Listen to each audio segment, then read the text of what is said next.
Remedy Entertainment is responsible for some of the most groundbreaking video game experiences of the past few decades, from Max Payne to Alan Wake to Quantum Break and Control. This is one studio that knows how to deliver on action, tone, and story. But did you know that their games are probably connected? Let's jump into the Spiderverse, the Remedyverse, to see if we can untangle this web of awesome video games to find out what's really going on here. Exhibit A, Max Payne.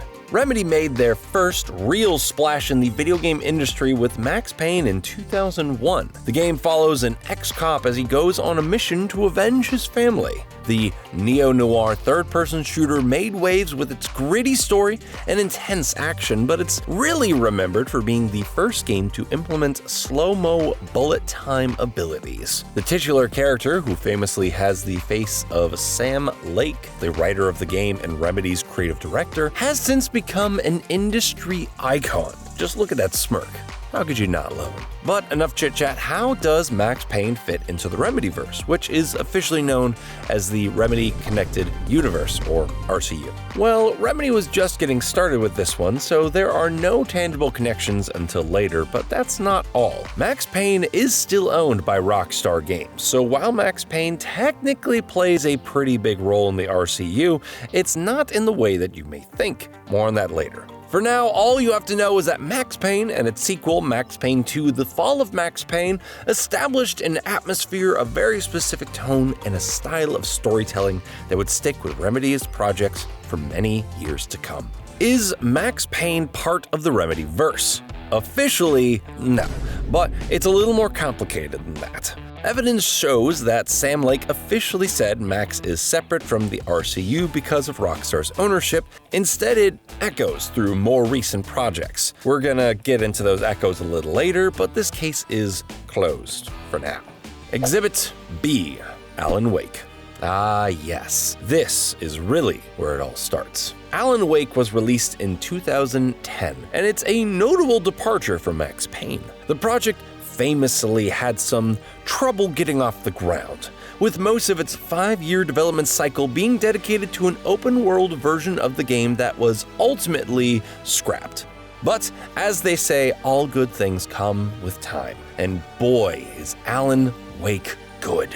Structured like a TV show, Alan Wake established the core of what would become the RCU. While the famous author struggles with brutal manifestations of his own imposter syndrome, Alan and his wife Alice take a trip to Bright Falls, Washington, in hopes that it'll help him cure his writer's block. But it's not long before things get real spooky. Alice is dragged into Cauldron Lake by a mysterious force called the Dark Presence. Alan is led by an apparition in a diving suit called Thomas Zane, and the words he types out on his typewriter begin to bleed into reality, causing all manner of chaos as he descends into the dark place. Armed with nothing but a handgun, a flashlight, a sweater pocket full of batteries, and his creative mind, Alan has to figure out how to defeat the Dark Presence and escape the alternate reality he finds himself trapped in. I won't spoil what happens in Alan Wake here because it's super cool and you should totally play it before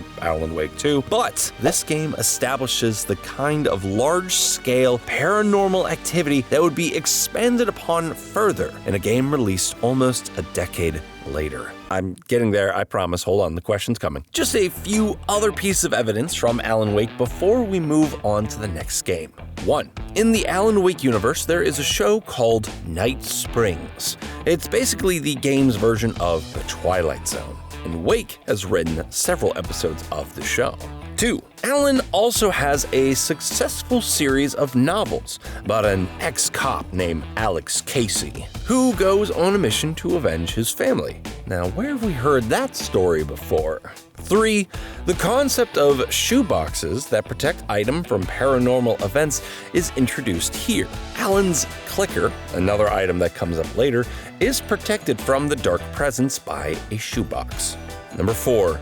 Wake encounters members of a heavy metal band called Old Gods of Asgard. These are actually two really cool old dudes who hang out around Bright Falls and may or may not have some experience with Thomas Zane in the past. The songs from their band are performed in real life by the band Poets of the Fall, who frequently contribute music to Remedy games. And they're honestly a pretty amazing band. Highly recommend it. So, is Alan Wake part of the Remedyverse? Yes, 100%. There is more to discuss a little later, but just about everything that happens in this game is referenced later in one form or another. Alan Wake is basically the bedrock of the RCU. As an addendum, Alan Wake's American Nightmare was a small, download-only expansion that was released in 2012. Framed as an episode of Night Springs, American Nightmare follows Alan as he fights off an evil doppelganger of himself called Mr. Scratch. This Dark Alan is something to keep in mind, so I'm filing it away with the main game. Besides, we may not have seen the last of Mr. Scratch. Guess we'll find out when Alan Wake 2 comes out. There is also a hidden message you can find that reads, "It will happen again in a town called Ordinary." This is the first mention of the town of Ordinary, a place that will be extremely important later on.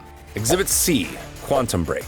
Released in 2016, Quantum Break went even harder on the concept of a video game fused with a TV show by blending gameplay with live-action episodes that were affected by players' choices. Heck, it even starred big-name actors like Shawn Ashmore, Dominic Monaghan, and the late, great Lance Reddick. Rest in peace, Commander Zavala. We'll miss you. Quantum Break was originally envisioned as a sequel to Alan Wake, but Microsoft was footing the bill and they wanted an original IP. So instead, Remedy made this groundbreaking, time-manipulating action game. However, that doesn't mean that the studio didn't include some not-so-sneaky references to their other works. Here's the evidence. 1. There's an in-universe trailer for Return, an episode of Night Springs that Alan Wake himself wrote. That episode features a character by the name of Alex Casey, who uses the clicker from Alan Wake and appears to be killed by the writer, though that could also be Mr. Scratch. Doppelgangers, they just mess everything up. Number 2, there's an entire blackboard that describes the events of Alan Wake in great detail. Number 3, the acronym AWE comes up quite a bit.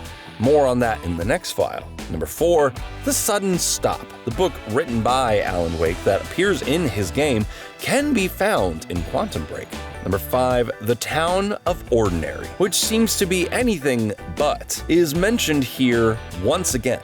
6, there are mentions of a band called Stonecrow, which is a cover band of Old Gods of Asgard, once again performed by Poets of the Fall. 7, curiously, someone else can be seen playing the Alan Wake video game in one scene. This one made my brain start to smoke, so I'm gonna call this circumstantial evidence. Nope, stop thinking about it. Stop, it just hurts. Ow. Maybe it's just meant to be an Easter egg, or maybe they had to have someone playing a video game and they're like, what do we have rights to? Our own game. Maybe. Verdict, is Quantum Break part of the Remedyverse? Despite all of this evidence, and despite my better judgment as an investigator, I can't add Quantum Break to the RCU stack. Because, again, good old Sam Lake made an official statement saying that it's not part of the RCU, due to Microsoft's ownership of the IP. He insists instead that the game is more echoes of the Remedyverse, or like a side universe. But come on, Sammy. These echoes sound more like shouts or blaring alarms to me, but alas, Quantum Break has to be banished to the dark place of IP ownership along with Max Payne.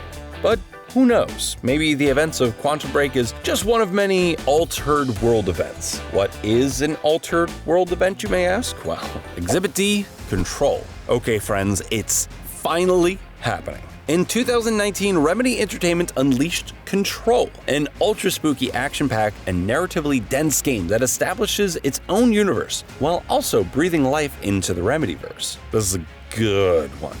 If you're familiar with the internet's SCP Foundation, then you already have a pretty good idea of what the core concept is for Control. The game centers on the Federal Bureau of Control, a shadowy government entity that is responsible for securing, containing, protecting, and studying paranormal phenomena called altered world events, objects of power, and places of power. The main protagonist of the game is Jessie Faden, a seemingly normal woman who has a voice in her head she calls Polaris. As children, Jessie and her brother Dylan discovered a slide projector in their hometown of Ordinary. When they interact with it, a major supernatural event happened, and Polaris saved them from harm. It turns out that Ordinary is what's known as a place of power, like Cauldron Lake in Bright Falls, and the slide projector is an object of power, an innocuous item that contains great supernatural energy. Other OOPs or oops we have in the evidence locker: the typewriter, the flashlight, and the clicker. Like the North Star she named it after, Polaris guides Jessie on her journey through a shape-shifting, interdimensional hub called the Oldest House, which is the same way that Alan Wake was guided by the diving suit ghost Thomas Zane. Think of the Oldest House as a haunted library full of your worst nightmares and many more horrible things your mind can't even fathom. It's not the same kind of place I would want to spend too much time in personally, but hey, you do you. The primary villainous force in the game is called the Hiss, a dark force that manifests itself as a shadowy resonance or refraction of light around the people it possesses. Jessie first arrives at the Oldest House looking for her brother Dylan, who was kidnapped by the FBC along with the typewriter 17 years prior to the events of the game. After she takes over as director of the FBC and finds him, Dylan has this to say. I was in a dark place, and there was a dark man there. His name was Mr. Door, and he told me that there are many worlds, side by side, on top of each other, some inside of others. In one world, there was a writer who wrote a story about a cop. In another world, the cop was real. This conversation was pretty much a smoking gun for me, but Control had plenty more to say. Across the main game and its DLC, tons more evidence came up. One report states that Alan Wake's wife Alice went to the FBC. She wanted to talk about his disappearance, but they already knew about it. They had even considered making him the director of the FBC. Side note, it also seems like she was being haunted by Mr. Scratch. 2. Another document discusses an alternate world event that happened in Bright Falls in the 70s. It's very much implied that this was the AWE that affected Thomas Zane. 3. Jessie navigates the Ashtray Maze with the help of a song from Old Ghosts of Asgard in one of the best scenes of the game. 4. Night Springs, the show that appeared in Alan Wake and Quantum Break, is revealed to be a production created by the FBC in an attempt to normalize paranormal phenomena. 5. Another report states that an FBI agent named Alex Casey arrived at the FBC asking to see their files on Alan Wake and the Bright Falls incident. The very same Alex Casey Wake created for The Sudden Stop. So, did Wake write him into existence? And better yet, could we actually get a version of Max Payne to show up in Alan Wake 2? Speaking of Wake, by the way, the end of the AWE DLC contains some serious revelations. Spoiler alert, if you haven't completed Alan Wake, Control, or any of its DLCs, maybe mute this next part, jump to this timestamp. We're going to discuss major events in each game and how they form the RCU right now. As of the conclusion of Alan Wake, the writer is still stuck in the dark place. Bright Falls, Alice, and the world at large are safe for the time being, but Wake isn't interested in being stuck there forever. Using his trusty typewriter with a power boost supplied by Cauldron Lake, he gets down to business doing what he does best: writing. In his appearance in the AWE DLC, again, so many letters, it's implied that Wake wrote a very special story, one about a secret government agency, a hero, and a crisis. A story where an evil resonance invades the real world from another dimension, twisting and defiling reality to its whims. When the director of the government agency is removed, the hero steps in to fill his shoes and fight back against the entity. So, did Alan Wake create Control? Is the entire game something he created on his typewriter from the dark place? That's kind of insane, but hear me out. Things get crazier. AWE also features another doppelganger of Wake, Tom Zane. Sounds a lot like Thomas Zane from Alan Wake, right? Well, Wake himself asks Tom if they're the same person, and Tom replies, "He's just the protagonist I played in my old film." It's understood that both Tom and Alan are working together on the manuscript that will help them escape, but who is really in control here? Did Alan Wake create Tom, or did Tom create Wake?